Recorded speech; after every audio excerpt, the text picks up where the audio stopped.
히브리서 4장 14절에서 16절까지 말씀.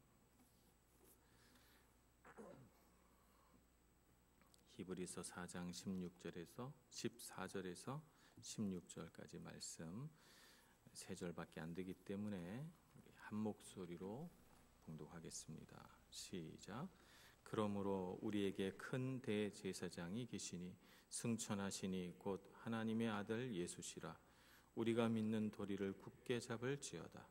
우리에게 있는 대제사장은 우리의 연약함을 동정하지 못하실 이가 아니요 모든 일에 우리와 똑같이 시험을 받으시니로되 죄는 없으시니라. 그러므로 우리는 긍휼하심을 받고 때를 따라 돕는 은혜를 얻기 위하여 은혜의 보좌 앞에 담대히 나아갈 것이니라. 아멘. 오늘 이 말씀이 올해 우리와 늘 함께 하실 말씀인 줄로 믿습니다. 하나님은 왜 우리를 도우실까요? 하나님께서 우리를 돕는다라고 말씀하시고 우리에게 때를 따라 돕는 은혜를 얻기 위하여 은혜의 보좌 앞으로 담대히 나아오라 이렇게 요청하시는 이 말씀을 읽으면 우리가 이제 가장 먼저 우리 마음속에 생기는 질문은 하나님은 왜 우리를 도우실까라고 하는 것입니다. 하나님은 선한 분이시니까 선한 일을 하시는 거겠지라고 이렇게 우리가 생각을 한다면 우리가 하나님에 대해서 이렇게 결론을 내릴 수가 있어요. 하나님은 선한 분이셔서 선한 일을 하실 수도 있지만 선한 일을 하지 않는다고 악한 일을 하는 것은 아니니까 선한 일을 안 하실 수도 있잖아요. 선한 일을 할 수도 있고 안 할 수도 있는 주권이 하나님께 있으니까 말입니다. 도움을 청하는 우리 사람의 입장에서 보면 우리는 절박해요. 왜냐하면 우리는 꼭 필요한 것을 주님 앞에 구하기 때문이죠. 그래서 주님 앞에 도와주세요 혹은 살려주세요, 인도해 주세요, 여러 가지 도움을 주님 앞에 요청합니다. 우리는 절박한데 도움을 주시는 분이 줄 수도 있고 안 줄 수도 있고 선하니까 선한 대로 하겠지만 안 할 수도 있다 이렇게 우리가 생각을 한다면 우리는 정말 불안합니다. 우리에게 도움을 주실 수도 있고 안 주실 수도 있는 분을 마냥 믿고 기다릴 수는 없잖아요.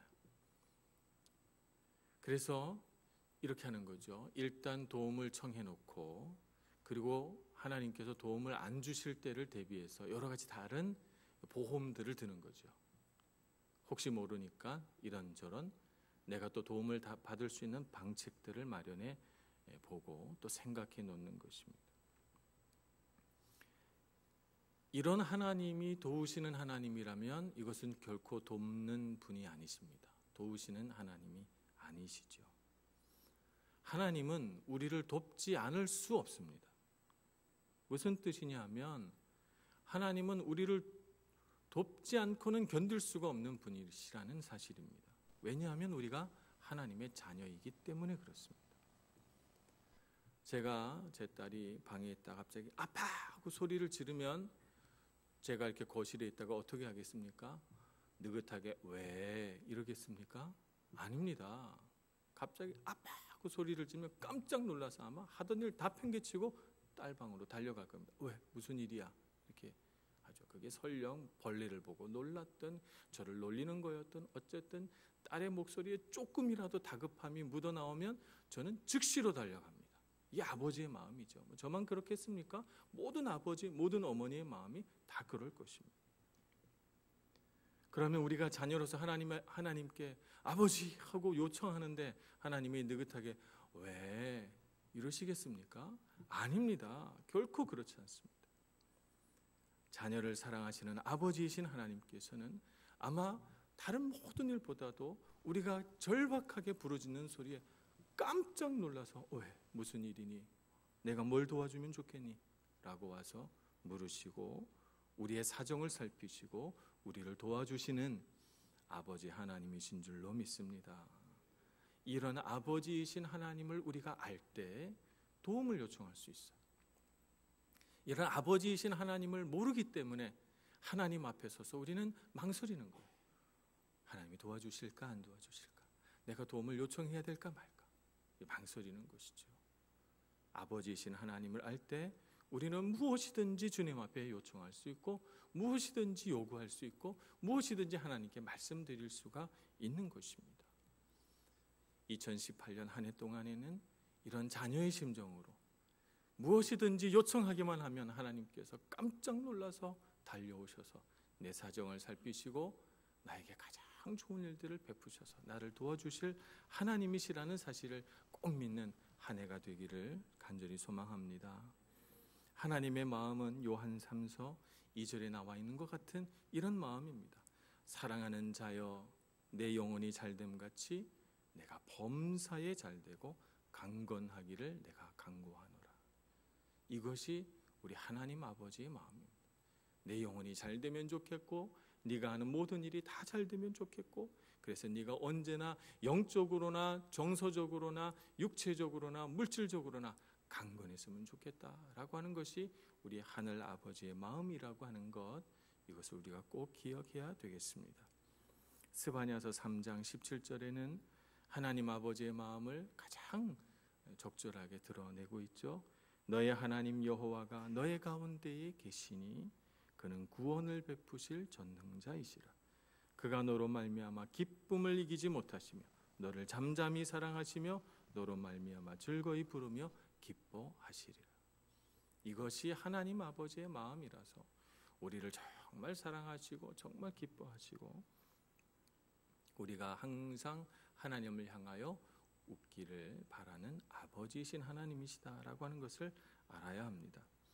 그런데 오늘 히브리서 4장에서는 이런 아버지 되신 하나님뿐만 아니라 우리를 도와주시는 또 다른 한 분이 계신데 그분은 바로 우리의 중보자 되시는 예수 그리스도다라고 우리에게 가르쳐 주십니다. 그분은 대제사장으로서 하나님과 우리 사이에 서서 우리를 위하여 중보하십니다. 이 중보가 능력이 있는 까닭은 그분이 사람이 되셔서 우리와 같이 이 세상을 사셨기 때문에 우리가 얼마나 연약한지 잘 알고 계세요. 그래서 우리가 얼마나 많은 도움이 필요한 존재인가라고 하는 것을 잘 이해하고 계신 분이 우리 예수 그리스도십니다. 뿐만 아니라 우리가 이 세상을 살면서 얼마나 많은 시험들을 경험하는지, 얼마나 많은 사탄과의 싸움들을 경험하며 이 세상을 살아가는지 우리 주님은 잘 아세요. 왜냐하면 직접 사탄에게 시험을 받으신 분이시고 수많은 시험 속에서 고통을 받으셨던 분이기 때문에 얼마나 많은 공격이 예수님께 집중되었는지 몰라요. 예수님께서 그것을 다 견뎌내시고 뿐만 아니라 우리와 같이 죄가 있으신 분은 아니셨기 때문에 그 모든 시험들을 다 이겨내시죠. 패배하신 분이 아니고 승리하신 분이세요. 그래서 그 모든 싸움들을 다 이겨내시고 우리를 바라보실 때 얼마나 힘들었니? 얼마나 힘겨운 싸움을 벌였니? 얼마나 내가 연약한 줄 안다? 주님께서는 우리를 불쌍히 여겨주시는 분이시다는 것이죠. 이 불쌍히 여기시고 우리를 동정하지 않을 수 없는 분이 우리를 도우시는 아버지 하나님의 은혜의 보좌 옆에 서 계신 것이죠. 그래서 우리가 주님께 도와주세요라고 요청하면 하나님 아버지께서 기꺼이 도와주시지만 더 우리가 그것을 확신할 수 있는 이유는 그 아버지 하나님께 얼마나 연약한지 우리가 얼마나 동정받기에 충분한 하나님의 자녀인지를 아시고 우리를 위하여 중보하시는 주님이 하나님 곁에 계시기 때문에 우리는 더욱 담대하게 주님 앞에 나갈 수 있는 것입니다. 우리는 오늘 2018년 한 해를 어떻게 살아가야 하는가? 오늘 16장 말씀처럼 때를 따라 돕는 은혜를 얻기 위하여 은혜의 보좌 앞에 담대히 나아가는 한 해를 살아야 합니다. 정말 주님께서 시시때때로 우리가 꼭 필요할 때 도움을 주시리라는 확신을 가지고 담대한 마음으로 우리에게 은혜를 베푸실 그 은혜의 보좌 앞으로 나가는 것입니다. 그것은 말씀드린 것처럼 두 가지를 포함합니다. 하나는 자녀의 특권을 가지고 나아간다는 것, 또 하나는 예수 그리스도의 중보를 가지고 나아간다는 것, 이 두 가지를 의미합니다. 그러면 우리는 하나님께 어느 정도까지 도움을 요청할 수 있는가? 하나님께 도움을 요청하는 데는 한계는 없는가? 우리가 살펴봐야 합니다.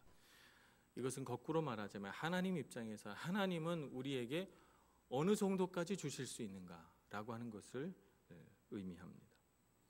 하나님의 마음은 우리에게 풍성히 주시는 것이 하나님의 마음이에요. 풍성히 주는 거예요. 누가복음 6장 38절에 보면 이렇게 말씀하십니다. 주라, 그리하면 너희에게 줄 것이니 곧 후히 되어 누르고 흔들어 넘치도록 하여 너희에게 안겨주리라. 하나님 아버지의 마음은 어떤 마음이에요? 누르고 흔들어 넘치도록 준다는 거예요. 이것이 하나님 아버지의 마음입니다. 말라기서 3장 10절에서는 이렇게 말씀하십니다. 만군의 여호와가 이르노라, 너희의 온전한 11조를 창고에 들여 나의 집에 양식이 있게 하고 그것으로 나를 시험하여 내가 하늘 문을 열고 너희에게 복을 쌓을 곳이 없도록 붙지 아니하나 보라. 이것이 하늘 아버지의 마음이에요. 하늘 문을 열고 우리에게 복이 쌓을 곳이 없도록 부어주시고자 하는 그런 마음을 갖고 계신 하나님이시죠. 이 하나님의 마음은 창조 때부터 드러났습니다. 창세기 1장 28절에 보면 사람을 지으시고 사람에게 명령하시기를 이렇게 명령하시죠. 생육하고 번성하여 땅에 충만하라. 생육한다는 것은 잘 건강하게 산다는 것이고, 번성하는 일들은 무슨 일이든지 다 잘 돼서 자꾸 복을 받는 것을 의미합니다. 번성하는 거죠. 땅에 충만하라 이렇게 말씀하십니다. 하나님은 우리가 풍족하기를 원하고 잘 되기를 원하고 더 풍성해지기를 원하고 번영하기를 원하고 번성하기를 원하십니다. 우리에게 주시고자 하는 하나님의 은혜와 복은 끝이 없으세요. 아마 우리가 생각하는 그 한계를 훨씬 뛰어넘을 것이고 우리가 상상하는 그 이상으로 우리에게 마음껏 부어주고 싶은 것이 하나님 아버지의 마음입니다. 하나님은 결코 풍족함을 문제 삼지 않으세요. 하나님은 풍성함에 대해서 문제가 있다고 보지 않습니다. 풍족함이 죄가 된다고도 생각지 않으세요. 왜냐하면 하나님은 풍부하신 분이고 풍족하신 분이시고 아무것도 부족한 것이 없는 분이시기 때문에 이 온 우주 만물이 다 하나님의 것이기 때문에 마음껏 주고 싶어 하세요. 풍족함은 하나님의 축복입니다. 하나님이 반대하시는 것이 뭐냐 하면 풍족함이 우리를 사로잡는 거예요. 풍족함을 주시는 하나님을 보지 않고 풍족함 자체를 하나님으로 경배하는 것, 이것을 우상숭배라고 말하고 이것을 너무너무 싫어하시죠. 풍족함에 사로잡힌 사람이 단지 자기의 욕망, 욕심을 채우기 위해서 자신의 소유, 자신의 재정, 자신의 능력, 자신의 권력을 더 많이 늘리고자 추구하는 것, 이것을 하나님이 죄라고 하시는 것이지 풍족함 자체가 죄라고 말씀하지 않으십니다. 그래서 이 풍족함에 대하여 붙들려서 풍족함에 사로잡혀서 풍족함을 주시는 하나님을 보지 못하고 하나님께 감사치도 않고 하나님을 기뻐하지도 않는 것, 이것을 하나님이 경계하시는 것입니다. 혹은 그 반대, 두려움 때문에 내가 가진 것을 다 소진해 버려서 아무것도 남게 되지 않으면 어떡할까? 하나님이 없는 것처럼 생각하는 것이죠. 그래서 두려움 때문에 쓰지 못하고 있을 것이 없어질까 봐 두려워해서 나누지 못하고 그래서 자꾸 쌓아놓기만 하는, 두려움 때문에 쌓아놓기만 하는 이 어리석음, 이런 것을 하나님은 경계하시는 것입니다. 항상 만족하고 기뻐하라 이렇게 가르쳤습니다. 항상 가진 것에 만족하라는 예수님의 가르침은 풍성함을 거부하라는 말씀이 아니에요. 풍성함을 거부하고 겨우 먹고 살 정도만 있으면 만족하고 살아라 라고 하는 뜻이 결코 아님을 우리가 알아야 합니다. 기독교는 금욕주의가 아닙니다. 먹고 살 정도만 있으면 아무것도 구하지 말고 딱 그만큼만 살거라 라고 하는 것은 결코 주님의 가르침이 아니고 하나님의 뜻이 아닙니다. 만족하라고 하는 주님의 가르침은 우리에게 풍성히 주시는 하나님을 기뻐하고 하나님께 감사하고 이 모든 것이 하나님께로부터 왔음을 기억하라는 뜻이에요. 그래서 내가 가진 것들을 늘 감사하고 기뻐하고 만족하고 주님, 저는 이만큼도 충분하지만 주님은 저에게 더 주실 수 있죠?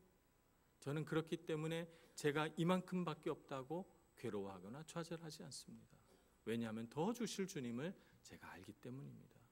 그래서 아무리 가난해도 기뻐하고 감사하고, 아무리 부유해도 하나님을 잊어버리거나 하나님께 감사치 않는 마음을 갖는 것, 그런 마음을 갖지 않는 거예요. 교만하지 않는 것입니다. 만족이란 욕심을 부리지 말고 하나님을 기뻐하고 하나님을 소망하고 살라는 의미이지 더 이상 구하지 말라는 금지 명령이 아닌 것입니다. 마태복음 25장에 보면 예수님의 달란트 비유가 등장합니다.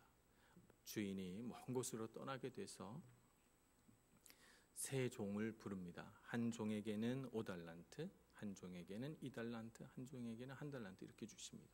하나님의 공평이란 모든 사람에게 2달란트씩 나누어 주는 것이 하나님의 공평이 아니고, 하나님의 공평은 이와 같이 모든 사람에게 기회를 주는 것이 하나님의 공평입니다. 그런데 하나님은 다 다르게 주세요. 똑같이 주시지는 않아요. 그러나 우리가 분명히 알아야 합니다. 상당히 많은 것을 주십니다. 왜냐하면 한 달란트의 금은 34kg의 금에 해당되기 때문에 그렇습니다. 카이사르가 해적에게 붙들려서 북아프리카에 억류된 적이 있어요. 그때 해적들이 카이사르의 몸값으로 얼마를 요구했냐면 1달란트를 요구했어요. 그랬더니 카이사르가 벌컥 화를 내면서 겨우 내 목숨값에 1달란트밖에 걸지 않느냐, 3달란트를 걸어라, 이렇게 배짱을 부렸다는 일화도 있습니다. 한 달란트 엄청나게 큰 돈입니다. 6,000데나리온에 해당되는 것이고, 이것을 현재 우리의 화폐로 계산을 한다면 약 한 3억 원 정도에 해당되는 엄청난 돈입니다. 그러니 한 달란트도 결코 가벼이 볼 수 있는 돈이 아니에요. 하나님은 상당히 많이 주시는 분이십니다. 5달란트 받은 사람, 2달란트 받은 사람 열심히 장사하여 다 배로 남깁니다. 그런데 1달란트 받은 사람은 어떻게 하죠? 우리 주인이 없는 데서 구하시는 분이 아닌 줄 알고 두려워하여 이 달란트, 금을 땅속에 파묻었다는 거예요. 그래서 주인이 와서 분노합니다. 차라리 그렇다면 은행에 넣어두고 이자라도 받지. 우리 예수님은 참 경제에 밝으신 분이죠. 이자라도 받지. 땅에 묻어두고 자신에게 있는 달란트를 다 썩혔다는 것이죠. 이 비유에서 우리가 깨닫는 것은 무엇입니까? 무엇이든지 내가 너에게 주는 것은 네가 더 크게 늘려서 더 아름답고 풍성하게 만들어서 내게 돌려주거라. 그러면 내가 그걸 갖는 것이 아니고 다시 너에게 돌려주마라고 하는 것입니다. 이것이 하나님의 축복의 원리입니다. 우리가 이 세상은 나그네처럼 살아가죠. 이 세상을 나그네처럼 살아간다는 것은 우리가 이 세상에서 주인과 종의 관계에 있을 때 종의 위치에 있다는 것입니다. 아무리 내가 가지고 그것으로 장사하고 내 것처럼 써도 다 내 것은 아니고 우리 주인 하나님의 것이라는 사실입니다. 내가 이 세상에서 재물이든 재능이든 능력이든 권력이든 무엇이든지 가지고 사용할 때는 이것의 주인은 따로 있다 생각하고 열심히 일해서 우리 주인 되신 하나님을 기쁘시게 하는 것, 그래서 더 많이 거두고 더 풍성하게 만들어서 하나님을 기쁘시게 하면 하나님이 정말 기뻐하시고 우리에게 더 많은 것들을 베풀어 주신다는 거예요.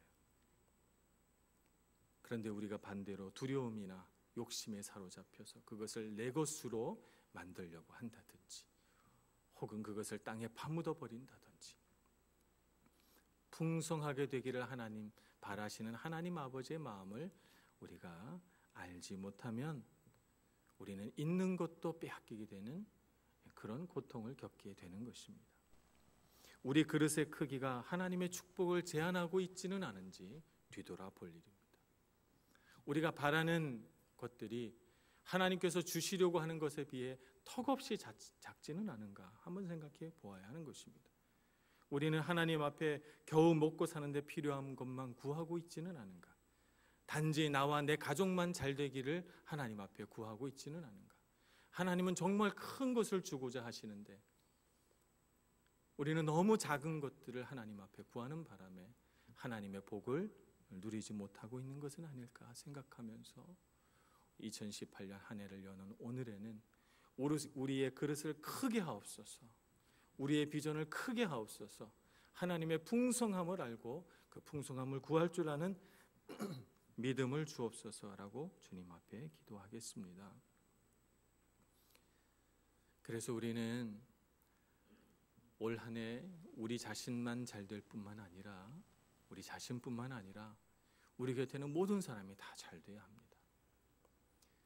나만 잘 되기를 바라는 사람은 우리 곁에 있는 누군가가 잘 되면 속이 상해요. 마음이 아파요. 왜 나는 안 되는 걸까? 이렇게 생각이 들면서 저 사람이 잘 되는 게 부럽기도 하면서 한편으로는 너무 미워요. 그러나 하나님께서 나에게 대하여 큰 꿈을 갖고 계시고 엄청나게 큰 것을 주실 예정이라는 사실을 아는 사람은 옆에 사람이 잘 되면 그것이 하나의 전조로 보이는 거예요. 아, 이제 곧 나도 잘 되겠구나, 이렇게 생각이 돼서 옆에 사람이 잘 되는 게 너무 좋고, 이제 하나님의 은혜와 복이 내게 임하겠구나 생각이 들어서 너무 기쁜 것이죠. 그래서 우리는 그릇을 작게 하면 안 됩니다. 그릇을 크게 해서 나도 잘 되고 너도 잘 되고 우리 모두가 잘 돼서 하나님의 큰 은혜와 복을 누렸으면 좋겠다. 내 주변에는 내 친구, 내 교우, 내 이웃은 다 잘 되는 사람만 있었으면 좋겠다라고 하는 것이 올해 우리가 하나님 앞에 가져야 할 기도 제목인 것입니다. 다른 사람은 다 안 되고 나만 잘 됐으면, 이건 너무 작은 그릇이에요. 너무 작은 그릇입니다. 마태복음 9장 23절에서는 믿는 자에게는 능히 하지 못할 일이 없느니라, 이렇게 주님이 선언하십니다. 올 한 해 우리가 주님 앞에 기도한 것은 이런 믿음으로 구하기 때문에 능치 못할 일이 없는 줄로 믿고 믿음으로 큰 것을 구하는 저와 여러분 되기를 간절히 소원합니다. 기도하겠습니다. 자비로우신 하나님, 우리에게 큰 꿈을 주시고 큰 비전을 주시고 하나님의 예비하시는 풍성한 은혜와 복을 주셔서 시마다 때마다 도우시며 어떤 순간에도 우리에게 도움 주시기를 포기하지 않으시는 하나님 아버지의 그 큰 사랑을 경험하는 올 한 해가 되게 하여 주옵소서. 그래서 우리가 정말 하나님께 감사하고 주님과 동행하며 우리가 하는 모든 일에 하나님께서 함께 계심을 보고 기뻐할 수 있는 저희들 되게 해주시고, 그러므로 인하여 우리 마음속에 맺혀 있는 모든 슬픔과 원망과 절망들이 다 사라지며 우리 곁에 있는 모든 사람들이 다 잘되며 하나님 앞에 큰 은혜와 복을 받는 저희들 모두가 다 되게 하여 주시옵소서. 예수님의 이름으로 기도합니다.